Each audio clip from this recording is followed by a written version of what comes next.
Hello friends, the reading capsule पर आप सभी का स्वागत है। क्या आपने कभी बिना वजह डर महसूस किया है, जैसे कोई अनदेखा खतरा आपके पीछे हो? डर वो भावना है जो हमारे निर्णय, हमारे रिश्ते और हमारे जीवन को जकड़ लेती है। लेकिन क्या डर से मुक्त हुआ जा सकता है? ओशो कहते हैं, डर का इलाज साहस नहीं है, बल्कि समझ है। आज हम ओशो की चर्चित किताब फियर का गहराई से विश्लेषण करेंगे और जानेंगे कि डर क्या है, क्यों है और इससे कैसे मुक्त हुआ जा सकता है। चैप्टर 1, डर क्या है? भ्रम और वास्तविकता के बीच का अंतर। हम सब डर को जानते हैं, किसी न किसी रूप में, किसी न किसी क्षण में। लेकिन क्या हम वास्तव में डर को समझते हैं? ओशो इस अध्याय की शुरुआत एक मौलिक प्रश्न से करते हैं। क्या डर वास्तविक है या केवल हमारे मन की उपज? उनका जवाब साफ है, डर असल में मौजूद नहीं है। ये केवल एक मानसिक परछाई है। डर की जड़ भविष्य का भ्रम। ओशो, अगर मुझे छोड़ दिया गया तो क्या होगा? अगर मौत आ गई तो क्या होगा? इस क्या होगा की श्रृंखला ही डर का जन्म देती है। डर भविष्य में जिंदा रहता है, वर्तमान में नहीं। वे कहते हैं, डर कोई चीज नहीं है, ये केवल आपके दिमाग की गतिविधि है। मन और डर का रिश्ता। ओशो के अनुसार मन हमेशा सुरक्षा चाहता है, स्थिरता चाहता है, निश्चितता चाहता है। लेकिन जीवन अनिश्चित है, परिवर्तनशील है। जब मन को इस अनिश्चितता का सामना करना पड़ता है, तब वह डर पैदा करता है, एक प्रकार का सुरक्षा कवच। डर मन का अपने नियंत्रण खोने के डर से पैदा हुआ भ्रम है। उदाहरण के लिए, एक बच्चा जब अंधेरे कमरे में होता है तो वह सोचने लगता है कि वहां कोई भूत है। क्या वह भूत सचमुच होता है? नहीं, पर उसकी कल्पना उसे वास्तविक अनुभव जैसा बना देती है। डर की ताकत उसकी झूठी परछाई में है, न कि किसी ठोस सच्चाई में। बचपन से बोया गया डर। ओशो याद दिलाते हैं कि हमारा समाज डर की फसल बहुत जल्दी बो देता है।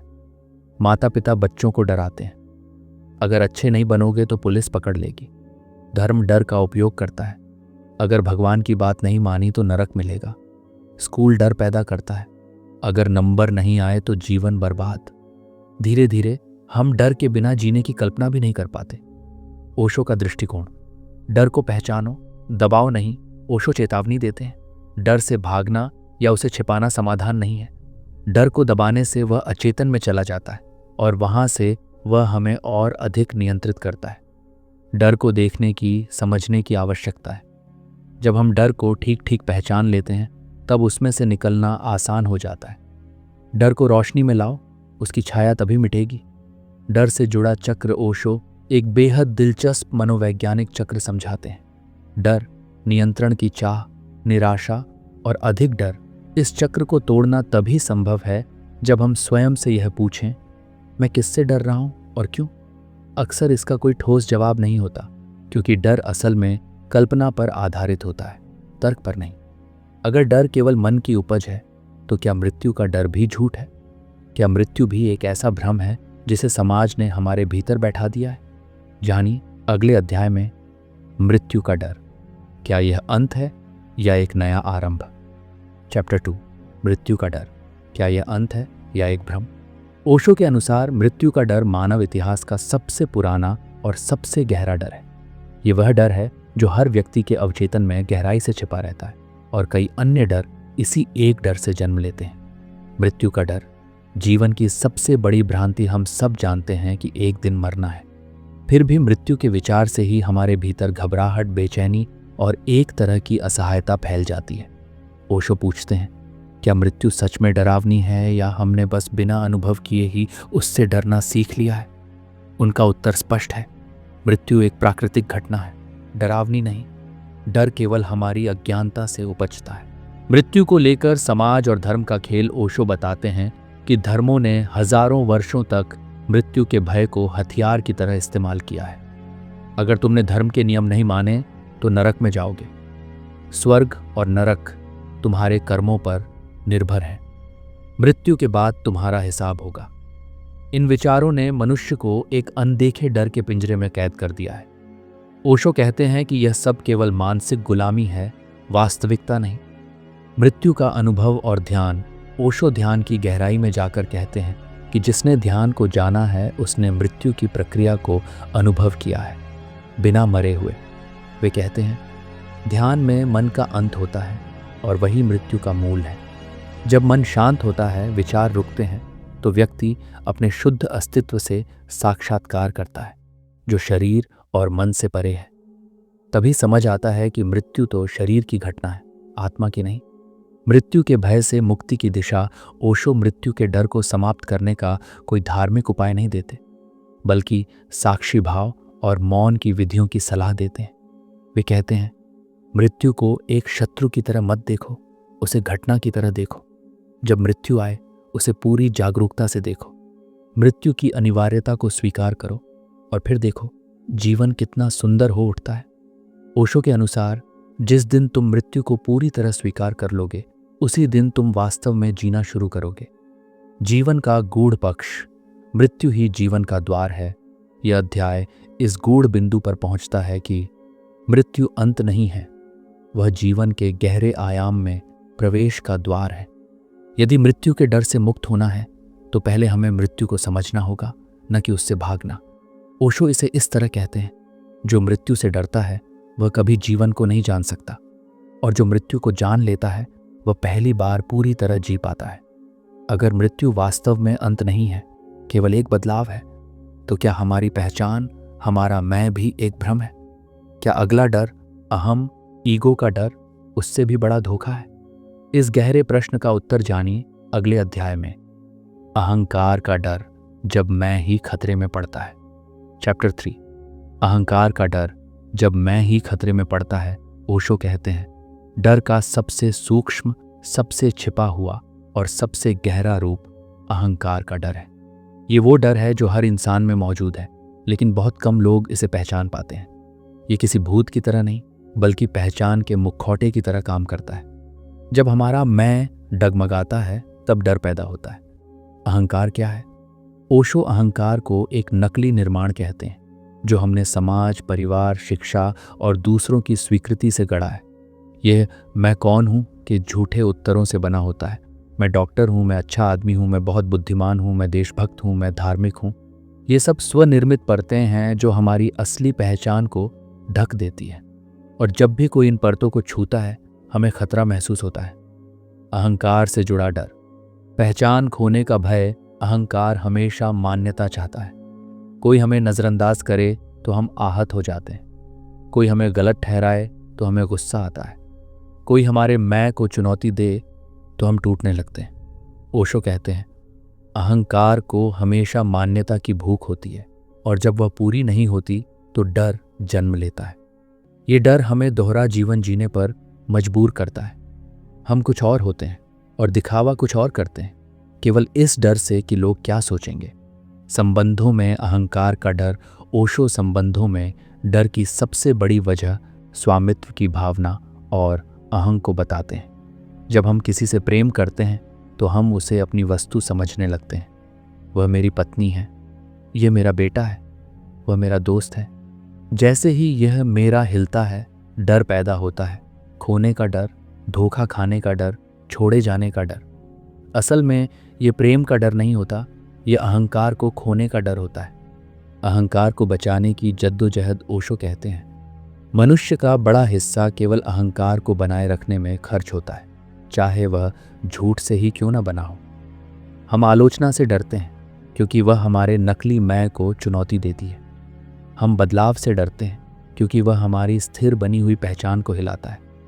हम चुप नहीं बैठ सकते क्योंकि भीतर की शून्यता से टकराना पड़ेगा, और यह अहंकार के लिए मौत जैसा होता है। समाधान, मैं का बोध नहीं, मैं से मुक्ति। ओशो सलाह देते हैं कि इस डर से मुक्ति का एकमात्र उपाय है अहंकार को देखना, पहचानना और फिर उसे गिरा देना। जब मैं गिर जाता है, तब पहली बार सच्चा मौन आता है। वहीं से ध्यान का बीज अंकुरित होता है, वहीं से स्वतंत्रता का वास्तविक अनुभव जन्म लेता है। ओशो कहते हैं, जहां मैं नहीं वहां डर नहीं, जहां मौन है वहां परम शांति है। अगर मैं वास्तव में सिर्फ एक झूठी परत है, तो सवाल ये उठता है, उसके नीचे कौन है? वह कौन सा स्व है जो न अहंकार है, न डर, न मृत्यु? क्या वह आत्मा है? क्या वह शून्यता है, या कुछ ऐसा जिसे शब्दों में नहीं बांधा जा सकता? इस रहस्य को समझने के लिए सुनिए अगला अध्याय, स्व की खोज, डर के पार क्या है। चौथा अध्याय, स्व की खोज, डर के पार क्या है। अब तक हमने देखा कि डर कैसे मन के भ्रमों, मृत्यु की कल्पनाओं और झूठे अहंकार से पैदा होता है। लेकिन सवाल उठता है, अगर हम डर के पार चले जाएं तो क्या रह जाता है? वहाँ कौन है? वहाँ क्या है? ओशो इस अध्याय में उसी सवाल की खोज में हमें भीतर की यात्रा पर ले जाते हैं, स्वास्थ्य की खोज की यात्रा। झूठे मैं के पीछे छिपा हुआ सत्य ओशो कहते हैं कि हमारा असली स्वरूप किसी पहचान से बंधा नहीं है। वह न पुरुष है, न स्त्री, न हिंदू, न मुसलमान, न गरीब, न अमीर। वह एक मौन, साक्षी भाव से भरपूर चेतन अस्तित्व है जो बस है। यह स्व शब्दों से परे है, विचारों से परे है, यह अनुभव से ही जाना जा सकता है। जो देखा जा सकता है वह तुम नहीं हो, जो सोचा जा सकता है वह तुम नहीं हो, जो जाना नहीं जा सकता, बस अनुभव किया जा सकता है, वही तुम हो। डर से परे मौन का क्षेत्र जब व्यक्ति भय से मुक्त होता है, मृत्यु के डर से, सामाजिक अस्वीकृति के डर से, अहंकार के खतरे से, तब भीतर एक अजीब सी शांति और मौन उतरने लगता है। ओशो इसे निर्मल, निर्भीक चेतना कहते हैं। इस अवस्था में कोई तुलना नहीं होती, कोई आकांक्षा नहीं होती, कोई दिखावा नहीं होता, केवल एक गहन उपस्थिति होती है, जैसे स्वयं अस्तित्व साक्षात उतर आया हो। आत्मा या शुद्ध चेतना का अनुभव ओशो बताते हैं कि आत्मा कोई धार्मिक धारणा नहीं है, बल्कि एक प्रयोगात्मक सत्य है जिसे ध्यान के माध्यम से महसूस किया जा सकता है। वे कहते हैं, जब तुम अपने विचारों से अलग हो जाते हो तब पहली बार तुम अपने स्व को जान पाते हो, एक ऐसी सत्ता जो कभी जन्मी नहीं और कभी मरेगी नहीं। ये आत्मा या अस्व ही वास्तविक सुरक्षा है। और जब यह अनुभव हो जाता है तब सभी डर तिरोहित हो जाते हैं, क्योंकि डर का आधार ही मिट जाता है। ध्यान उस अस्व तक पहुंचने का पुल। ओशो के अनुसार यह स्व बाहर नहीं, भीतर है, लेकिन हमें बाहर की ओर देखने की आदत है। इसलिए वे ध्यान को एक ऊर्जा प्रवाह को भीतर मोड़ने की प्रक्रिया कहते हैं। ध्यान के जरिए हम विचारों को देखते हैं, लेकिन उनसे एक दूरी बना लेते हैं। हम डर को देखते हैं, लेकिन उसमें उलझते नहीं। हम धीरे धीरे पहचानते हैं कि देखने वाला कोई और है, वही हमारा सच्चा स्व है। डर के पार जीवन का अनुभव ओशो स्पष्ट करते हैं कि स्व को जानना मुक्ति का अनुभव है, जो केवल मृत्यु से नहीं बल्कि डर के पूरे ढांचे से आज़ादी है। जब हम जान जाते हैं कि हम शरीर नहीं हैं, हम मन नहीं हैं, हम विचार नहीं हैं, तब हमें यह भी स्पष्ट हो जाता है कि हम डर भी नहीं हैं। डर अब बाहरी घटना बन जाता है, कोई भीतर असर नहीं डाल सकता। अगर आत्मा या स्व ही हमारा वास्तविक स्वरूप है और वही डर से परे है, तो फिर समाज, धर्म और सत्ता इस डर का इस्तेमाल कर हमें कैसे नियंत्रित करते हैं? क्या डर को बनाए रखना वास्तव में एक नियंत्रण का उपकरण है? इस गहरे रहस्य से पर्दा हटेगा। अगले अध्याय में डर और सत्ता नियंत्रण का सबसे बड़ा हथियार। चैप्टर 5, डर और सत्ता नियंत्रण का सबसे बड़ा हथियार। ओशो साफ शब्दों में कहते हैं, डर को समझे बिना तुम ये नहीं समझ सकते कि समाज और सत्ता कैसे काम करती है। डर केवल एक निजी मनोवैज्ञानिक अनुभव नहीं है, बल्कि वह एक सामाजिक उपकरण बन चुका है, सत्ता को चलाने, लोगों को गुलाम बनाए रखने और स्वतंत्र चेतना को कुचलने का। डर से नियंत्रित समाज। हम एक ऐसे समाज में पले बड़े हैं जहां हर स्तर पर डर डाला गया है। बचपन में माता पिता द्वारा अनुशासन के नाम पर, स्कूल में अध्यापकों द्वारा दंड और मूल्यांकन के नाम पर, धर्म में ईश्वर और नरक के नाम पर, सरकार में कानून, सजा और देशभक्ति के नाम पर। ओशो कहते हैं, तुम्हारे भीतर इतने डर भर दिए गए हैं कि तुम्हारी स्वतंत्रता का कोई अस्तित्व ही नहीं बचा है। तुम्हारा हर निर्णय, हर विचार, हर आस्था कहीं ना कहीं भय से संचालित है। धार्मिक सत्ता और भय ओशो धर्म को डर का सबसे शातिर उपयोगकर्ता मानते हैं। उन्होंने साफ कहा, धर्मों ने पाप और नरक के विचार गढ़े ताकि लोग आज्ञाकारी बने रहें। ईश्वर को न्यायाधीश की तरह प्रस्तुत किया जो तुम्हें हमेशा देख रहा है। आत्मा और पुनर्जन्म को डर से जोड़ दिया। पिछले जन्म का पाप या अगले जन्म का संकट। ओशो इसे आध्यात्मिक गुलामी कहते हैं, जो चेतना को विकसित करने के बजाय उसे संकीर्ण बनाती है। राजनीतिक सत्ता और भय, राजनीतिक व्यवस्था भी इसी खेल को आगे बढ़ाती है। कानून के नाम पर डर, देशभक्ति के नाम पर संदेह, समाज के नियमों के नाम पर मानसिक कैद ओशो कहते हैं। जिसे तुम स्वतंत्रता कहते हो वह बस एक भ्रम है। असल में तुम भीतर से भयभीत और नियंत्रित हो। डर क्यों काम करता है? ओशो का उत्तर सरल है, क्योंकि हम जागरूक नहीं हैं। हमने डर को परखा नहीं है, बस उसे मान लिया है। हमने कभी यह नहीं पूछा कि यह डर असली है या थोपा गया। डर तभी काम करता है जब तुम अपने भीतर की शक्ति से अनजान होते हो। एक बार तुम चेतना के स्तर पर खड़े हो गए तो कोई डर तुम्हें बांध नहीं सकता। कैसे मुक्त हो इस सत्ताजनित डर से? ओशो फिर ध्यान की ओर लौटते हैं। वे कहते हैं, देखो कि डर कहाँ से आ रहा है। पहचानो कि वह तुम्हारा है या किसी और ने डाला है।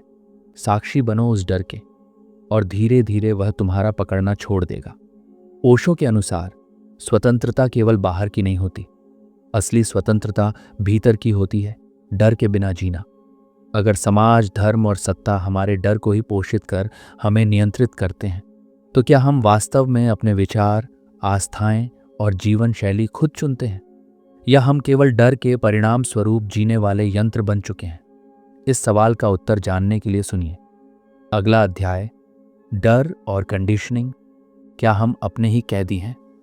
चैप्टर 6, डर और कंडीशनिंग, क्या हम अपने ही कैदी हैं? ओशो इस अध्याय में चेतावनी देते हैं कि डर सिर्फ बाहर से थोपा नहीं गया है, बल्कि अब वह हमारे भीतर एक आदत, एक पैटर्न, एक कंडीशनिंग बन चुका है। हमारा मन इतना ढल चुका है कि डर अब हमें प्राकृतिक लगने लगा है। कंडीशनिंग क्या है? कंडीशनिंग यानी मानसिक संस्कार। बचपन से हमें जो सिखाया गया, बताया गया, दोहराया गया, वह हमारे भीतर गहराई से बस गया। अब वह बिना सोचे ही काम करता है। सच बोलोगे तो सजा मिलेगी, जो नियम तोड़ेगा उसे नुकसान होगा। ईश्वर से डरना चाहिए, असफलता जीवन का अंत है। ये वाक्य अब हमारे मन के भीतर स्वचालित नियम बन चुके हैं। हम उन्हें दोहराते हैं, उन पर जीते हैं, बिना यह जांचे कि वे सही भी हैं या नहीं। कंडीशनिंग कैसे बनाती है डर का ढांचा? ओशो कहते हैं कि कंडीशनिंग और डर एक दूसरे के सहयोगी हैं। कंडीशनिंग तुम्हें बताती है कि क्या करना सुरक्षित है, डर तुम्हें अनसुरक्षित रास्ते से रोकता है। इस तरह मन हमेशा पुरानी लीक पर चलता है। नई राह, प्रयोग, जोखिम, ये सब कंडीशनिंग के खिलाफ है और इसलिए डरावने लगते हैं। जब मन कंडीशनिंग में बंधा हो तब डर जीवन का मूल स्वभाव बन जाता है, और तब इंसान स्वतंत्र होते हुए भी खुद का कैदी होता है। सामाजिक कंडीशनिंग, अच्छा बनने की मजबूरी। समाज हमें अच्छा बनने की कंडीशनिंग देता है, लेकिन अच्छा कौन तय करता है? समाज, धर्म, संस्कृति। ओशो पूछते हैं, क्या आपने कभी अपने अच्छेपन की जांच की है, या आप बस इसलिए अच्छे बने हैं कि सजा का डर था? अगर अच्छाई डर पर टिकी है तो वह मूल्य नहीं, विवशता है। डर और कंडीशनिंग कैसे तोड़े जाएं? ओशो इसका सीधा रास्ता बताते हैं, स्वजागरूकता। जब तुम अपने विचारों को पकड़ते हो, पहचानते हो कि यह कंडीशनिंग है, और फिर उस कंडीशनिंग को देखकर उसका पीछा छोड़ते हो, तभी तुम डर के इस चक्र से बाहर आ सकते हो। ध्यान, निरीक्षण और साक्षी भाव, यही वह प्रक्रिया है जो कंडीशनिंग को डिसॉल्व करती है। ओशो कहते हैं, डर तभी तक है जब तक तुम अनजाने हो। जैसे ही तुम देखना शुरू करते हो, डर खत्म होने लगता है। देखने की शक्ति ही मुक्ति है। सोचने के लिए एक प्रश्न, अगर हमारे विचार, निर्णय और इच्छाएं सब कंडीशनिंग और डर से संचालित हैं, तो फिर स्वतंत्र इच्छा जैसी कोई चीज़ वास्तव में मौजूद भी है, या हम बस प्रोग्राम्ड मशीनों की तरह जीवन काट रहे हैं? इस गहरे प्रश्न पर प्रकाश डाला जाएगा अगले अध्याय में। मुक्ति का द्वार, चेतना और निर्भयता का जन्म। चैप्टर 7, मुक्ति का द्वार, चेतना और निर्भयता का जन्म। ओशो कहते हैं, मुक्ति कोई विचार नहीं है, न ही कोई धार्मिक कल्पना। मुक्ति वह अनुभव है जब मन डर से मुक्त होता है और तुम पूरी तरह जागरूक हो जाते हो। यह अध्याय इस मुक्ति की ओर पहला ठोस कदम है, एक ऐसी चेतना की ओर जो डर को देखती है, समझती है और फिर उससे पार चली जाती है। डर से नहीं, डर को देखकर मुक्ति। यहाँ ओशो बार बार एक बात दोहराते हैं, डर से लड़ो मत, उसे दबाओ मत, बस उसे देखो गहराई से, पूरे होश के साथ। डर तभी शक्तिशाली है जब हम उससे भागते हैं, उसे पहचानने से इनकार करते हैं, या उसे बुराई मानकर उसे दबा देते हैं। लेकिन जब हम डर के पास खड़े होकर उसे पूरी साक्षी भाव से देखते हैं, तब वह एक धुएं की तरह उड़ने लगता है। डर एक विचार है, ऊर्जा नहीं। तुम जैसे ही उसे देखना शुरू करते हो, उसका अस्तित्व खत्म होने लगता है। चेतना का जन्म कैसे होता है? ओशो के अनुसार चेतना कोई बौद्धिक चीज नहीं, बल्कि एक अंतःक्रांति है। जब तुम कंडीशनिंग को पहचानते हो, जब तुम झूठे अहंकार से बाहर आते हो, जब तुम विचारों से दूरी बना लेते हो, तो भीतर एक प्रकाश जन्म लेता है, एक ज्वलंत जागरूकता। इस चेतना में डर नहीं टिकता, इच्छाएं अपनी जगह पा लेती हैं, अस्तित्व अपने रूप में खुलने लगता है। निर्भयता क्या है? ओशो निर्भयता को साहस या बहादुरी नहीं कहते। वे कहते हैं कि निर्भयता वह अवस्था है जहां डर मौजूद ही नहीं है। बहादुरी वह होती है जो डरते हुए भी काम कर ले, पर निर्भयता वह होती है जहां डर रहा ही नहीं। निर्भयता कोई प्रयास नहीं है, ये जागृति का परिणाम है। जब तुम सच में होश में होते हो तो डर का कोई स्थान नहीं बचता। जीवन का एक नया स्वाद, डर से मुक्त चेतना जीवन को एक नए रंग में देखती है। हर क्षण अब अनिश्चित नहीं, बल्कि संभावनाओं से भरा लगता है। मृत्यु अब भय नहीं, बल्कि जीवन की गहराई का हिस्सा लगती है। संबंध अब सुरक्षा की तलाश नहीं, बल्कि पूर्णता की साझेदारी बनते हैं। यह चेतना भीतर से हल्की होती है, बाहरी दुनिया से अनासक्त और फिर भी प्रेम से भरी होती है। ध्यान मुक्ति का प्रवेश द्वार। ओशो बार बार ध्यान को ही वह साधन बताते हैं जो इस निर्भय चेतना तक पहुंचाता है। ध्यान क्या करता है? वह देखने की शक्ति देता है। वह सोच और देखने के बीच का अंतर स्पष्ट करता है। वह धीरे धीरे कंडीशनिंग के जाल को काटता है। ध्यान कोई तकनीक नहीं, बल्कि एक दृष्टि है, भीतर देखने की और जो दिखे उसे स्वीकारने की। जब एक व्यक्ति निर्भय चेतना को पा लेता है, तब वह दुनिया से कैसे संबंध रखता है? क्या समाज में निर्भय और स्वतंत्र व्यक्ति का कोई स्थान है, या ऐसी चेतना समाज को चुनौती देती है? इस विस्फोटक विषय पर चर्चा होगी अगले और अंतिम अध्याय में। डर से परे जीवन, प्रेम, स्वतंत्रता और विद्रोह की चेतना। चैप्टर 8, डर से परे जीवन, प्रेम, स्वतंत्रता और विद्रोह की चेतना। ओशो कहते हैं, डर का अंत जीवन की शुरुआत है। अब तक जो तुमने जिया वह डर का परिणाम था, अब जो जियोगे वह प्रेम की अभिव्यक्ति होगा। यह अध्याय उस नए जीवन की झलक देता है जहां व्यक्ति डर, संस्कार और सत्ता के बंधनों से मुक्त होकर स्वयं के केंद्र से जीना शुरू करता है। डर के बाद क्या बचता है? जब डर खत्म होता है तब खालीपन नहीं आता, बल्कि एक शुद्ध सजीव ऊर्जा प्रकट होती है। उस खाली जगह में प्रेम खिलता है, बिना शर्त, बिना भय। स्वतंत्रता फलती है, बिना नियंत्रण, बिना असुरक्षा। विद्रोह जन्म लेता है, व्यवस्था और झूठे मूल्यों के खिलाफ। डर तुम्हें झुकाता है, प्रेम तुम्हें उठाता है। डर तुम्हें गुलाम बनाता है, चेतना तुम्हें विद्रोही बनाती है। प्रेम। डर के स्थान पर सबसे ऊंची शक्ति ओशो स्पष्ट करते हैं कि प्रेम केवल रोमांस नहीं है, वह एक आंतरिक गुण है जो तब उत्पन्न होता है जब भीतर कोई डर ना हो। डर में व्यक्ति मांग करता है, सुरक्षा चाहता है। प्रेम में व्यक्ति देता है, साझा करता है। डर कहता है मुझे पकड़ो, प्रेम कहता है मैं तुम्हारे साथ बहना चाहता हूं। जिस दिन तुम प्रेम में हो और डर अनुपस्थित है, उस दिन तुम इंसान नहीं, एक उत्सव हो। स्वतंत्रता। भीतर की रोशनी। डर में हम दूसरों पर निर्भर रहते हैं, विचारों के लिए, निर्णयों के लिए, अस्तित्व के लिए। पर जब तुम भय से मुक्त हो जाते हो तो भीतर से निर्भरता टूटती है। तब तुम्हारे निर्णय तुम्हारे होते हैं, तुम्हारा रास्ता तुम्हारा होता है। ओशो इसे सत्य की खोज की शुरुआत मानते हैं। विद्रोह।